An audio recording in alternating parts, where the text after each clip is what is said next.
That's Mommy. It happened on the night we visited my husband's family home.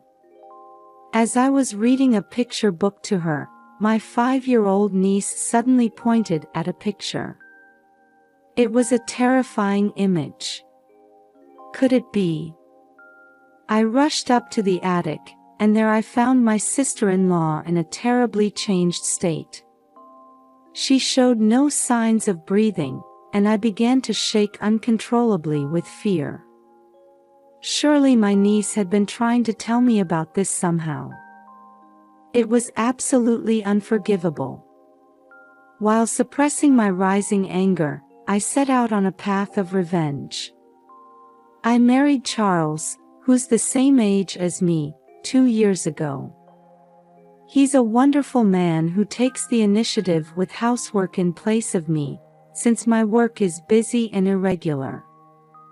I want to support you as you work for those in need, he'd say. I was so grateful to him.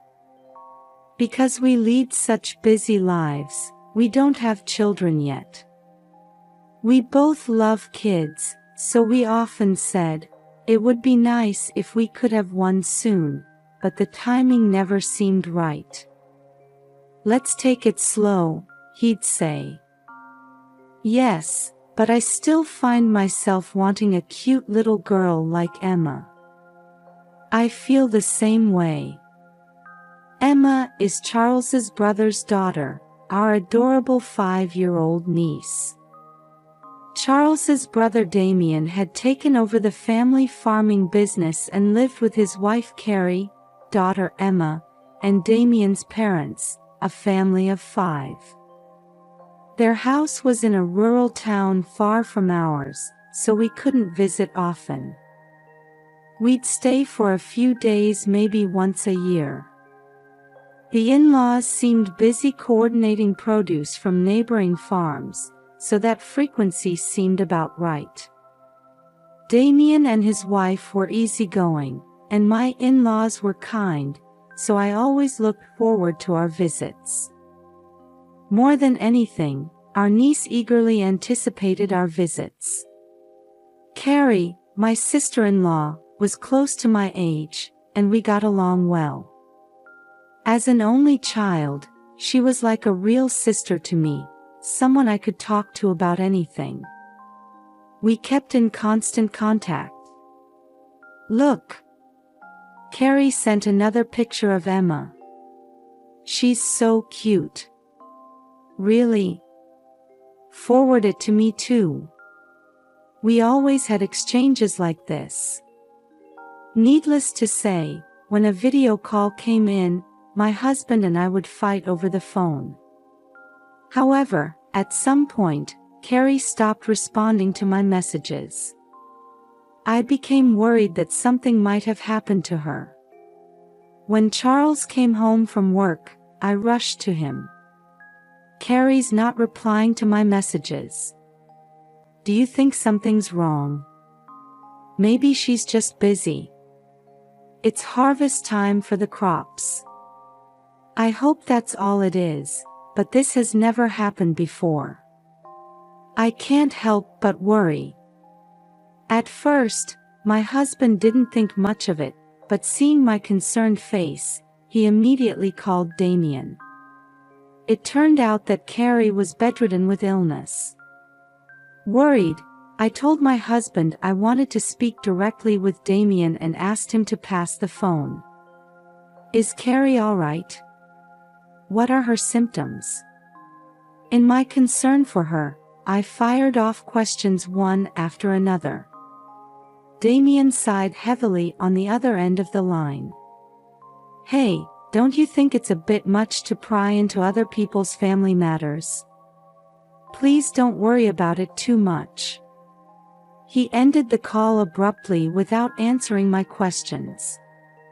What's gotten into Damien? I was surprised by his brusque attitude, so unlike his usual easygoing self.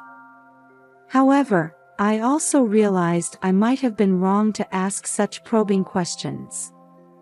Still, I couldn't get Carrie out of my mind and thought about visiting them, but my work schedule was full, so I couldn't go in the end.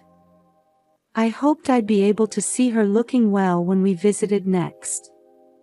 Several weeks passed, and I visited Charles's family home with him.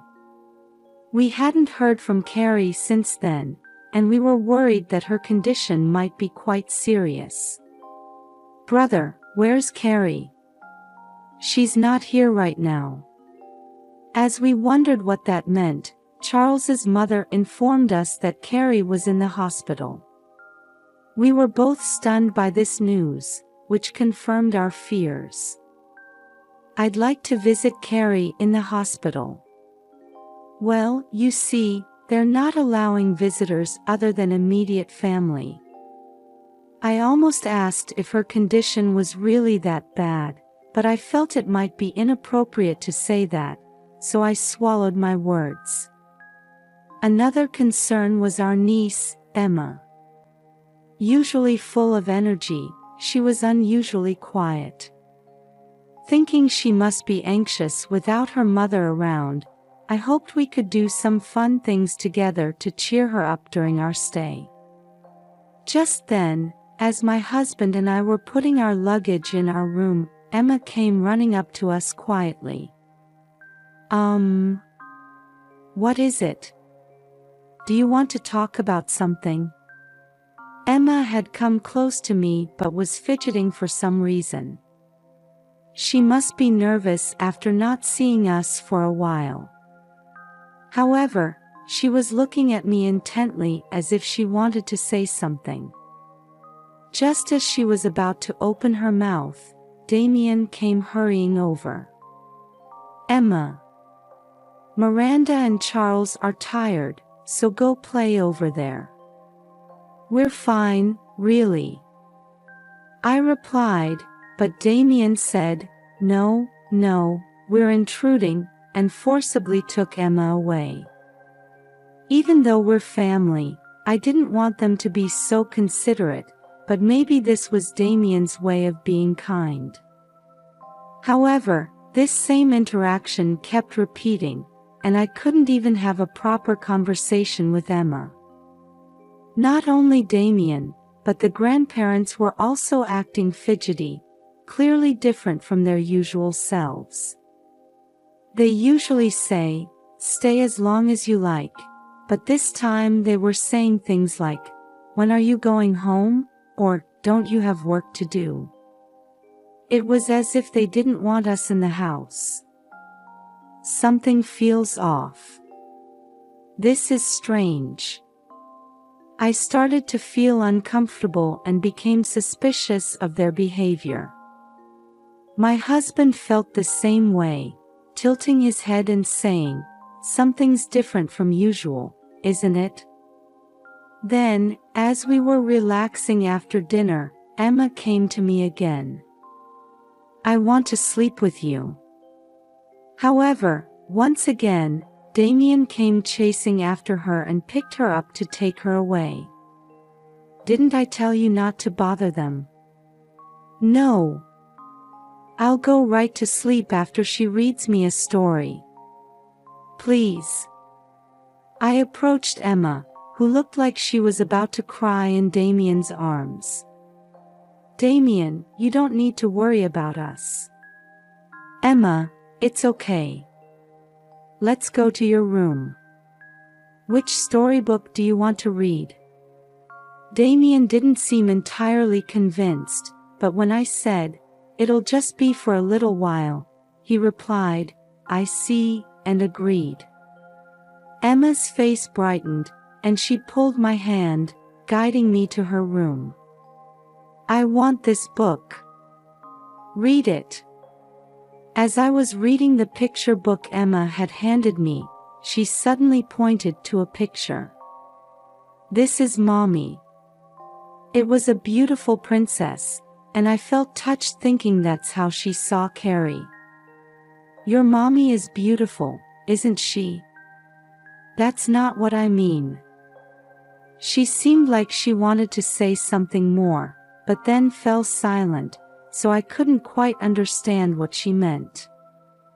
After finishing the book, As I was tucking Emma in, she sadly whispered, "I want to see Mommy," and then fell asleep. When I returned to the living room where everyone was, Damien and his mother were waiting for me as if they had been anticipating my return. They made me sit down. "Did Emma say anything?" "No, nothing in particular. She fell asleep right after I read her the story." When I said this, Damien seemed to show a relieved expression. After that, his mother whispered something to Damien, then looked at me and smiled, saying, "Thank you. Well, now that Emma's asleep, let's have some adult time." My husband, Damien, and the grandparents started drinking, and it turned into a party atmosphere. By the time night had fallen deeply, they had all fallen into a deep sleep. I went to Emma's room to check on her, and she was sound asleep. As I gazed at her with a warm feeling, I couldn't help but think about her behavior before she went to sleep. I picked up the picture book we had read earlier and flipped through the pages. When I came across the picture she had pointed to, I realized its horrifying nature. Could it be? No, it couldn't be. But I have to make sure. Before I knew it, my body was moving faster than my thoughts, and I found myself running up the stairs leading to the attic. When I opened the door, the sight that greeted me left me speechless. There, lying in a terribly emaciated state, was Carrie, the very person we had been told was in the hospital. "Carrie!" I rushed to her and shook her body while calling out to her, but there was no response at all. What should I do? Seeing Carrie's condition, where I couldn't even tell if she was breathing, I was severely shaken, but I quickly woke up my sleeping husband. At first, Charles was quite shocked, but he helped me carry Carrie to the car and drive her to the hospital without alerting Damien or his parents. However, when we arrived at the hospital, I overheard the doctor mutter, "I hope we can save her." And I couldn't stop shaking with anger and sadness. There's no doubt that Damien and his parents were involved in Carrie ending up like this. It also explained why they had been so fidgety since we arrived. After consulting with my husband, I decided to start gathering evidence so they couldn't deny their actions. The next morning, while we were eating breakfast, Charles suggested to everyone, "I'd like to take Emma to the new shopping mall. Why don't you all come along?" But apart from Emma, the response was lukewarm. The grandmother and Damien seemed to be exchanging glances, as if signaling each other with their eyes. "We're fine, you and Miranda can take Emma." "Yes, please do." In the end, neither Damien nor the grandparents were keen on going. However, my husband insisted, "It doesn't make sense unless the whole family goes out together," and they reluctantly agreed to come along. As everyone was getting into the car, I took out my smartphone from my pocket. "Sorry, I got a work call. Please go ahead without me. I'll catch up later." Ignoring their surprised looks, my husband stuck his face out the window and said, "Got it." He locked the car doors and slowly drove off. Damien and his parents seemed to think it was a bad idea to leave me alone in the house, and I could see them frantically trying to tell Charles something in the car. They were probably saying, "Come back right now." However, my husband drove on with a straight face, completely ignoring them, and the car quickly disappeared from sight. Grateful to Charles, I began searching the house to punish them. One unbelievable thing after another came to light, and I trembled with anger. I can't forgive this. I decided to take action for Carrie's sake. In the evening, my husband returned with the family. Emma seemed to have fallen asleep from exhaustion and was being carried by my husband. I'll put Emma to bed. I'm also tired from driving, so I'll rest a bit. Saying this, Charles went into Emma's room. As I was watching him go, my mother-in-law came up to me. "Miranda, why didn't you come? We were waiting for you the whole time." "I'm sorry. A big job came up unexpectedly." "Oh my, that must have been tough. By the way, did anything unusual happen? Were you in the living room the whole time?" She kept asking me where I had been and what I had been doing while I was alone in the house.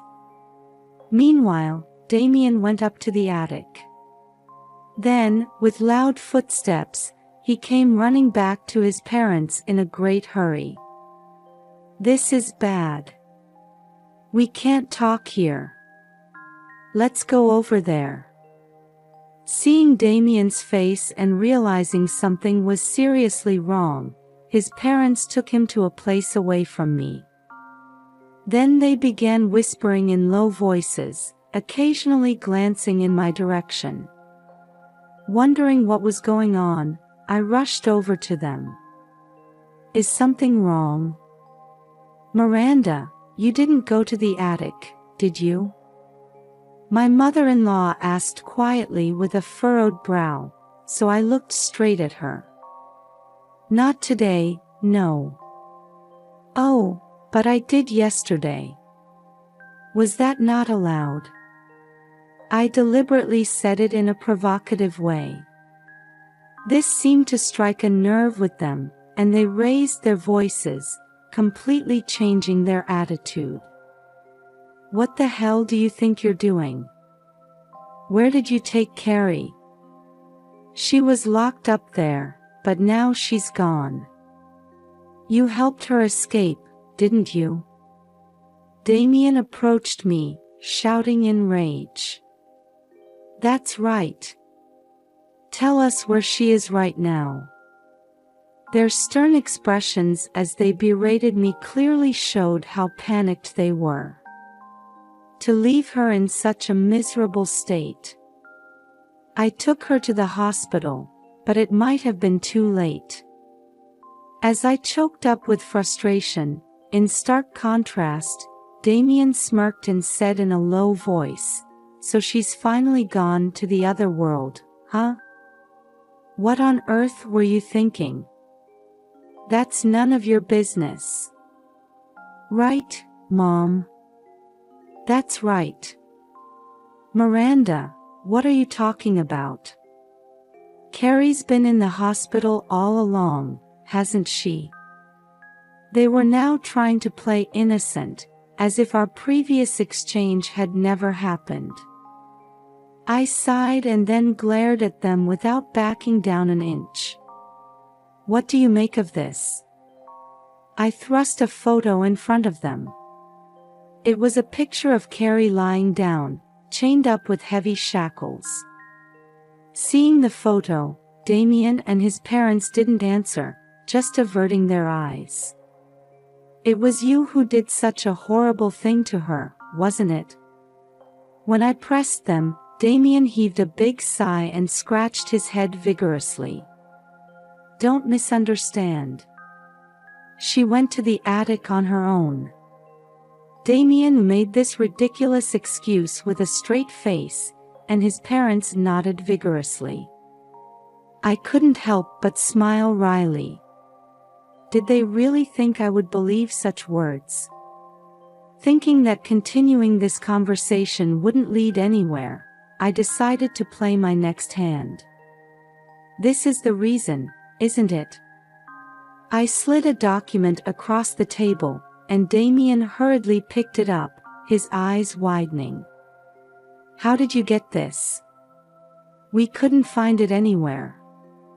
It was a document showing some financial transactions, with Carrie's handwriting asking, "The flow is strange.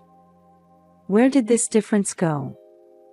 I had found this hidden in Emma's bookshelf while searching the house while my husband had taken them out. Let me rephrase the question. This is evidence of your fraud, isn't it? When I pressed him again, Damien crumpled up the document and took it to the kitchen. Then he set it on fire and burned it. Too bad. Look, now there's nothing left. He waved his hands at me mockingly. After that, he came back, put his elbows on the table, and looked at me with a face that seemed to say, "I've got you now." It's Carrie's fault for finding out what we were hiding. Feeling relieved now that the evidence was gone, Damien started talking freely. It turned out that the in-laws, who coordinated with nearby farms, were buying produce cheaply but actually selling it to retailers at much higher prices. They were pocketing the difference as their own profit. Carrie must have noticed this and confronted Damien about what was going on. Carrie has a strong sense of justice. Once she knew, she couldn't just leave it alone, could she? That's right. I told her to keep quiet, but she wouldn't listen and said she was going to tell the other farmers. Even so, to lock her up in the attic to silence her. I was shocked by their excessive actions and way of thinking. As I listened silently for a while, they kept bad-mouthing Carrie one-sidedly and asserting that they were in the right. I was dumbfounded watching them. My mother-in-law, who was standing next to me, quietly gave Damien a meaningful look. "But it doesn't feel good to have the house searched, you know." "That's right. City girls have no manners. Now that you know, you're going to the attic too." Saying this, Damien suddenly lunged at me. Just then, the living room door opened, and Charles rushed to my side. "Don't interfere. This is to protect our home. You were born and raised here too, so you should understand, right?" Damien tried to forcibly do something to me, while Charles desperately tried to protect me. Charles grabbed Damien by the collar and shouted, "That's enough." Actually, I had already sent a message to my husband detailing everything I had discovered. That's why I had asked him to pretend to be resting after returning from shopping until the three of them revealed their true nature. It's too late now. I've already started preparing to sue you. With my words, Damien, who had been grappling with Charles, suddenly loosened his grip. The document from earlier was a copy, and I've safely stored the original. I've also saved it as data, so whatever you do is pointless. You're too clever for your own good. I don't want to hear that from you. Oh, take a look at these two. I held out several different photos in front of him. They showed Damien and his parents indulging in luxury at high-end restaurants and inns. What's this? These are just photos of family meals and trips, aren't they? Well, that's how it might look if you only saw these. But what if we add this? I thrust another paper right under Damien's nose. A receipt. That's right. This is a problem, isn't it? Surprisingly, the description on the receipt said, "entertainment expenses," and it was addressed to an agricultural corporation that they had formed with the neighboring farms. It seems Carrie found this too. This is what you'd call embezzlement, right? Damien bit his lip and slammed his fist on the table. To think he had such a hidden side. I was shocked, and thinking about how Charles must feel, an indescribable frustration welled up inside me. I informed them that I had already told the corporation members about this and that we would set up a formal meeting to discuss it later. Since I've been asked to handle this, of course I'll be in charge. You don't stand a chance. I smirked and pulled a badge out of my pocket, holding it up in front of them. You see, I'm actually a lawyer. Of course, my in-laws knew that this was my job. Perhaps that's why they took the extreme action of locking Carrie in the attic, worried that she might tell me. Please, don't do this. We're family, aren't we? That's right. Let's continue to build a good relationship. Even my father-in-law was pleading with me, but I couldn't overlook their wrongdoing, so I absolutely refused to nod. Frustrated with my stance, they asked how I had known to go to the attic. Emma told me. That brat. I told her so sternly not to tell anyone. She didn't say anything directly. She just gave me a hint. Huh? What nonsense are you talking about? The family must have threatened Emma, telling her, if you tell anyone, you'll never see Mommy again. Emma had kept her promise. But she wanted to somehow help her mom. So after thinking hard, she tried to let me know using the picture book. The picture she pointed to was of a princess captured by a devil and locked in an attic. I was amazed at how clever she was, even at just 5 years old. When I explained this, they fell silent. I then played a video on my smartphone for them to see. It showed Carrie in a hospital bed, testifying about what had happened. Huh? Why? Didn't she die? They were so surprised their mouths hung open. The truth is, when we took her to the hospital, although she was in terrible condition, she regained consciousness thanks to the doctor's dedicated treatment. There, I heard the whole story from the beginning, and Carrie also expressed her desire to punish Damien and his parents. We didn't give her any food, so how? She's too stubborn. The mother-in-law and father-in-law also looked puzzled. Actually, Emma played a big part in this too. That damn kid again. It turns out that Emma had been secretly going to her mother when the family wasn't looking, giving her water and food. What a kind and clever child, so devoted to her mother. I had no idea. They were surprised and lost for words. There's more to the video, please watch. As I played the rest of the video, Carrie firmly stated her intention to divorce Damien and file a complaint about this incident. You're a lawyer, can't you work something out? We're family, help us out. That's right.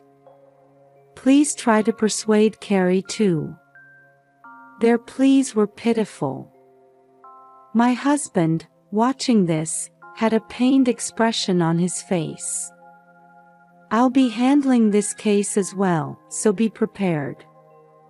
When I coldly rejected them, they muttered, "No way," and hung their heads on the spot. After that, the in-laws were formally sued by the neighboring farms. They settled by paying each household a lump sum for the difference in sales up to that point. Carrie filed a complaint with the police about the terrible treatment she received, and Damien and his parents were questioned and had to face the consequences of their actions.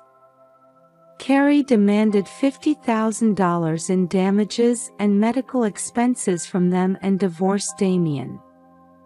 Needless to say, she got custody of Emma and demanded an additional $80,000 in child support.